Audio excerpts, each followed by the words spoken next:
It is not just a shipwreck. It is a question that has never been answered.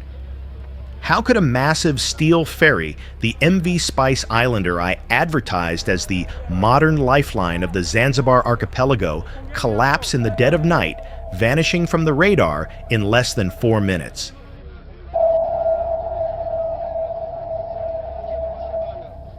Why did a vessel designed to defy the violent currents of the Indian Ocean surrender not to a typhoon, but to the simple, silent, and crushing weight of greed? And more importantly, why did nearly 3,000 unsuspecting passengers become the first victims of the very confidence they trusted boarding a ship that was technically already dead before it even left the pier? But that is only the surface. Behind the moment the ship tilted into the black water lies another story less told but equally dangerous about political arrogance, a fatal center of gravity, and a chain of small errors merging into history. Why did it all happen in September of 2011, claiming more lives than the Titanic, yet remaining a ghost in the global memory? And what actually killed the Spice Islander? Was it the sea, the physics of the hull, or the human element? Stay tuned, because the truth about the Titanic of Africa is unlike any story you know.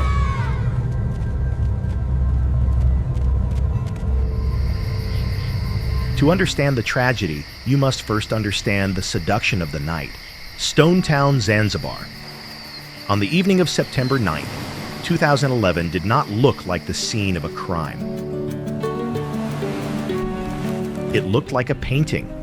The air was heavy and sweet, a thick perfume of roasted corn diesel fumes and the clove spices that gave these islands their name. It was the end of the holidays, a time of migration and return. The port was not just a transit hub, it was the beating heart of the archipelago electric, with the energy of 3,000 people desperate to get home to Pemba. Under the amber glow of the harbor lights, the MV Spice Islander, I sat at the pier looking less like a ferry and more like a floating city. To the families waiting on the dock, this ship was not a rusty vessel purchased secondhand. It was a steel chariot. It represented modernity, speed, and the promise of a reunion. The ticket prices were cheap, an irresistible invitation for the working-class students and traders who saw the massive white hull as a guarantee of safety. The mood was infectious. Children ran through the legs of adults, chasing the stray cats of the harbor. Traders balanced heavy sacks of rice and cement on their shoulders, shouting jokes to the crew. There was no fear here. There was only the thrill of the journey. The ship was the star of the show, its engines humming a low, steady rhythm that vibrated through the concrete pier, a sound that felt like power, not fragility. As the gates opened, the crowd surged forward, a human river flowing into the steel belly of the beast. They packed the lower decks. They filled the cargo holds. When the seats were gone, they claimed the floor. When the floor was gone, they climbed onto the stacks of cargo. It was a chaotic, vibrant mosaic of Tanzanian life. Inside the cabins, the air conditioning hummed, promising a cool sleep. On the upper decks, young men lit cigarettes and leaned against the railings, watching the lights of Stone Town shimmer on the black water, feeling like kings of the Indian Ocean. The sheer weight of 3,000 passengers pressed down on the steel plates, and as the last 100 people squeezed on board, the ship settled deeper into the silt. The waterline quietly vanishing beneath the surface, unnoticed by the captain, who was too busy counting tickets to count the physics.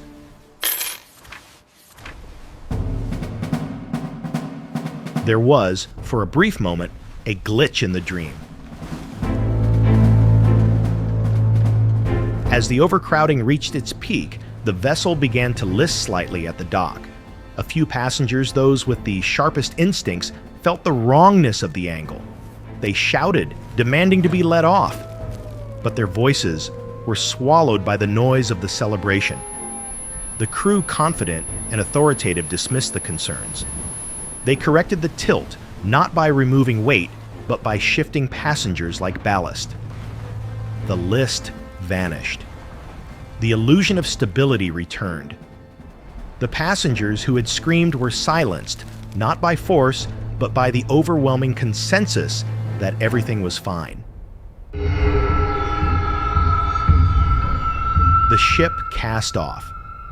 As the Spice Islander moved away from the lights of Zanzibar, it entered the open embrace of the Zanzibar Channel. The ocean was calm, a vast sheet of black glass reflecting the moon. The wind was gentle, cooling the sweat on the faces of those sleeping on the open deck. It was a perfect night for sailing. Inside the ship, the atmosphere settled into a rhythmic peace. The engines provided a steady, comforting lullaby. Families laid out mats on the cargo floors, turning the steel corridors into a massive communal bedroom. Mothers nursed infants. Men played cards. The smell of fear was entirely absent, replaced by the smell of salt spray and shared food. They were safe.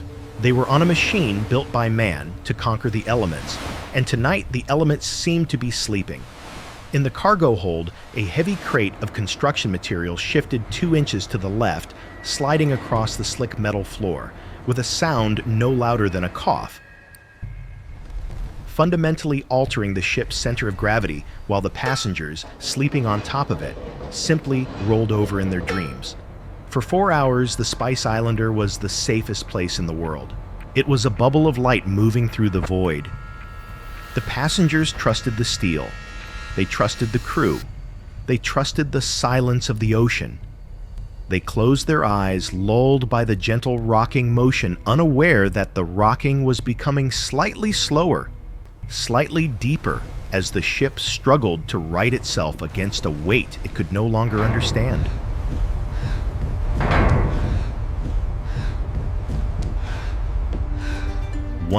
A.m. The timeline of the world stops. We enter the timeline of the disaster. The wind picks up, cutting across the Nungwi Peninsula. The Spice Islander is no longer gliding, it is plowing. The rhythmic rocking motion changes. It stops being a gentle cradle and becomes a sluggish, drunken stumble. The ship rolls to the starboard side, heavy and deep. It hangs there for a second too long. Physics is sending a warning. The center of buoyancy is fighting a losing war against the center of gravity. On the upper deck, the conversation dies. A young man grips the railing. His cigarette falls from his fingers, but it doesn't hit the deck where he expects. It rolls uphill. The horizon, once a flat, comforting line, is now a diagonal slash across the stars. The ship groans. It is a deep subsonic frequency that vibrates in the teeth of 3,000 people. This is not the sound of an engine. It is the sound of steel skeletons screaming under torture. As a mother in the third-class cabin reaches out to steady her sleeping child, the tea in her cup does not spill.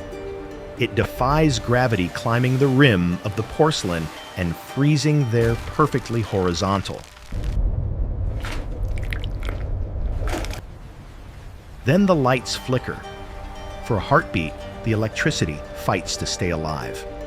The bulbs buzz, turning the corridor into a strobe light of terror. Flash faces of confusion. Flash a crew member running, not walking. Flash the angle of the floor steepening to 30 degrees. Then, total darkness.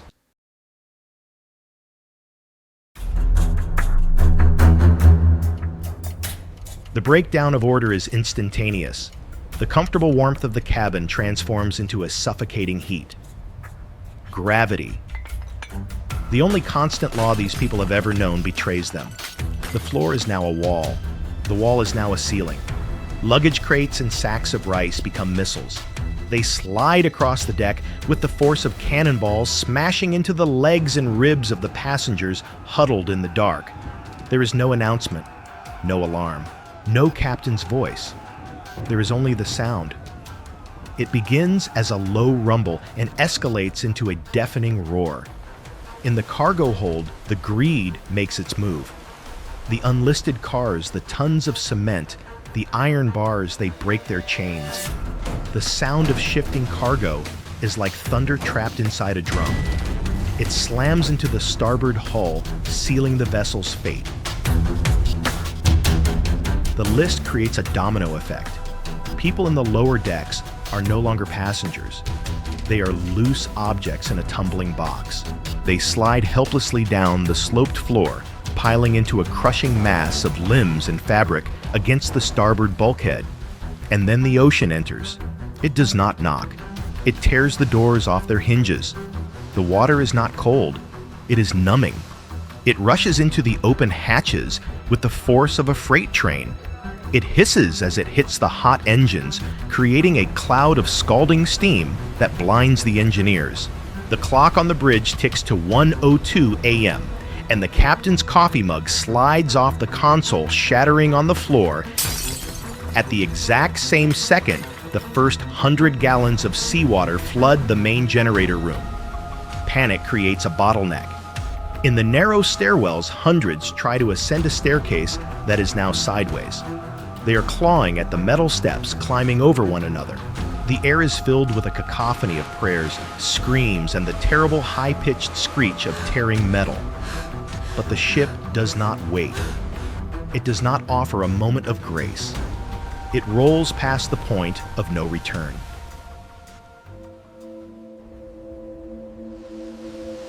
The Spice Islander capsizes. The sensation is vertigo on a massive scale. For those on the top deck, the stars suddenly spin and vanish, replaced by the rushing black water.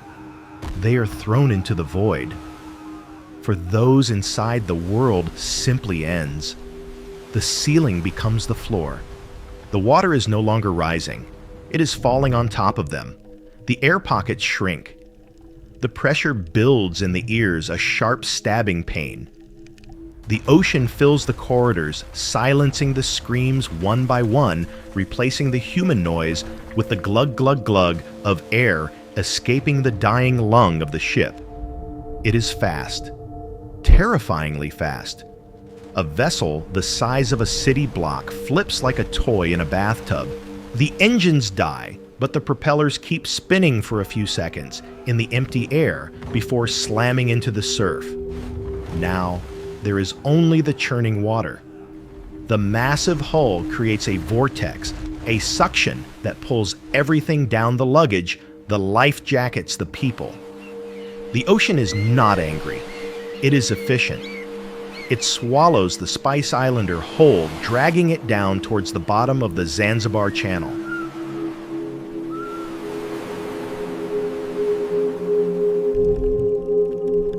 Above the surface, the silence returns, broken only by the gasping of the lucky few and the hissing of the white foam. Below the steel tomb begins its long, dark fall. Dawn broke over the Zanzibar Channel with a cruel golden indifference. The storm had vanished as quickly as it had arrived, leaving the ocean surface flat and mirrored. But where the MV Spice Islander? I should have been cutting through the waves. There was only a surreal, horrific new geography. The sun did not rise on a ship. It rose on a graveyard of foam.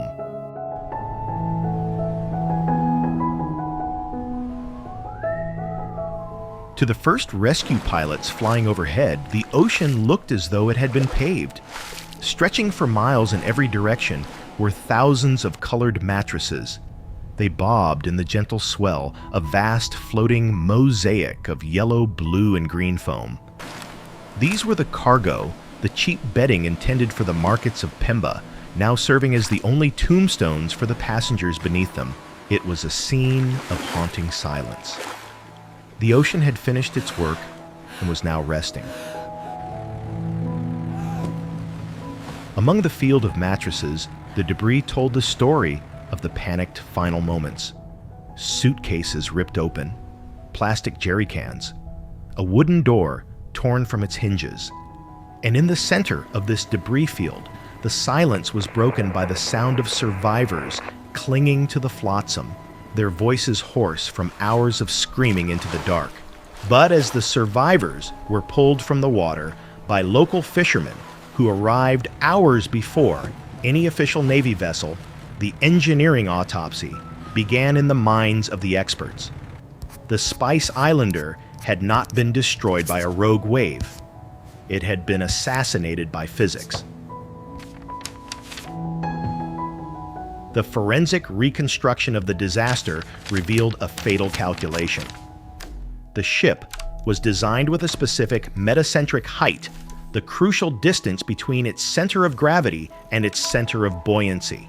This is the invisible hand that pushes a ship upright when it tilts. But on that night, the hand had been cut off. The manifest was a lie. The ship was officially carrying 600 passengers. The reality was nearly $3,000. But the people were not the only weight. The cargo hold was packed so tight with heavy construction materials, cement steel beams vehicles, that the ship's center of gravity had risen dangerously high. It was like trying to balance a sledgehammer on the tip of its handle. When the ship turned into the wind, the righting arm, the force required to bring the ship back to level, simply didn't exist. The mathematics were absolute. Once the vessel listed past 12 degrees, gravity switched sides. Instead of pulling the ship upright, gravity pulled it down. The ship didn't just fall over, it was pulled underwater by its own cargo.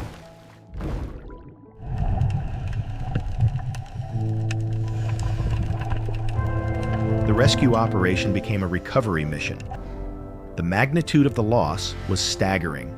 Official reports claimed around 200 deaths initially, but the floating mattresses told a different truth. Bodies washed up on the shores of Zanzibar for weeks. The final estimate settled at over 1,500 lives lost more than the Titanic. Yet there were no global telethons, no Hollywood movies, no international days of mourning. A single red sneaker floated alone in a patch of oil near the rescue boats, dry on the inside, turning slowly in the current as if looking for the foot that would never step into it again. The divers, who eventually went down to the wreck, found a scene that defied comprehension. The Spice Islander lay on its side in the deep darkness. It was not broken. It was intact. The lights were dead, the engines were cold, but the hull was whole. It was a perfect steel coffin, sealing hundreds of families inside the cargo hold where they had been sleeping. They never had a chance to wake up. They were prisoners of a machine that had been doomed by a signature on a clipboard miles away on dry land. The salvage was impossible. The depth was too great, the currents too strong. The ship remains there today, a massive steel monument to negligence resting on the ocean floor, while above it, the ferries continue to run, crossing the same stretch of water, carrying the same hopes and perhaps the same risks. The water closed over the Spice Islander, Rai, and then the world closed its eyes. In the history of maritime disasters, there is a cruel hierarchy. When the RMS Titanic sank in 1912, the world stopped because the victims were wealthy, famous, and powerful. It was a tragedy of the elite. But when the Spice Islander went down claiming more lives than the Titanic, the global reaction was a deafening whisper. Why? Because the victims were not tycoons or aristocrats. They were islanders. They were mothers returning from weddings, students carrying textbooks, and traders carrying sacks of flour. They paid a few dollars for a ticket, and in the eyes of the global media, the value of their lives was reflected in that price. This is the echo that lingers long after the screams have faded. The tragedy of the Spice Islander is not just about a ship that tipped over. It is about the banality of the evil that sank it. There was no iceberg. There was no torpedo. There was only a clipboard, a pen, and a decision to look the other way. the investigation faded into a fog of bureaucracy. The officials, who allowed a ship licensed for $600 to carry $3,000, were protected by the very system they abused. The ocean did not kill these people. The stamp of approval did. It was a massacre by negligence, a catastrophe authorized by the state. We often tell ourselves that technology has tamed the ocean. We believe that with radar GPS and satellite tracking, the era of mass casualties is over. The Spice Islander proves this is a lie. The ocean has not changed in 10,000 years. It is still the same cold, indifferent predator it was when the first wooden raft left the shore. It does not care about our technology.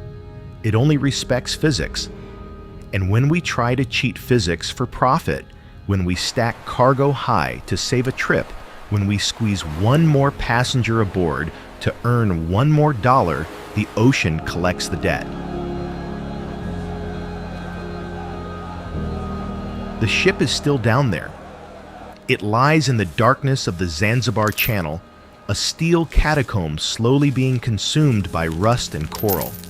The fish swim through the bridge where the captain once stood. The currents drift through the open cargo doors where the family slept. It has become part of the geography, a permanent scar on the seabed. But above the waves, the ferries still run. The queues at the port are still long. The pressure to make money is still high. The Spice Islander was not a freak accident. It was a symptom of a world that demands speed and cheapness at any cost. On the night of the anniversary, if you stand on the pier in Stonetown, you can still hear the wind singing through the wires. It sounds like a warning. As we look back at this forgotten Titanic, we must ask ourselves, what is the true price of a ticket?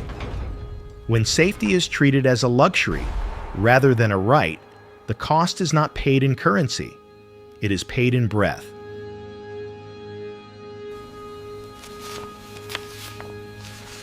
It is paid in future generations that will never be born.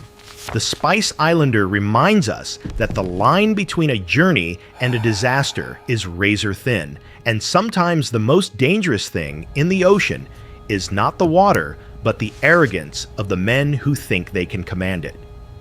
History is not just dates and numbers.